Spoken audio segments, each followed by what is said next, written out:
தினமும் உண்மையுடன் தேவனை தொழுத டானியல் ராஜா தரியாவுக்கு நம்பிக்கைக்குரிய மனிதராக இருந்தார்.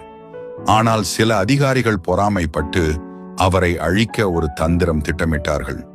அவர்கள் ராஜாவை ஏமாற்றி ராஜாவை தவிர வேறு யாரையும் தொழுதால் அவர்கள் சிங்கக்குழியில் எறியப்படுவார்கள் என்ற சட்டம் போடச் செய்தார்கள்.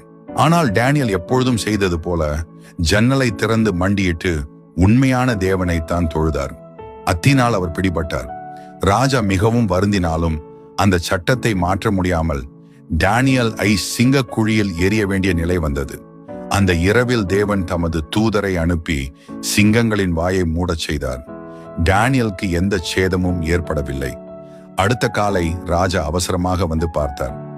டேனியல் உயிருடன் இருந்தார்.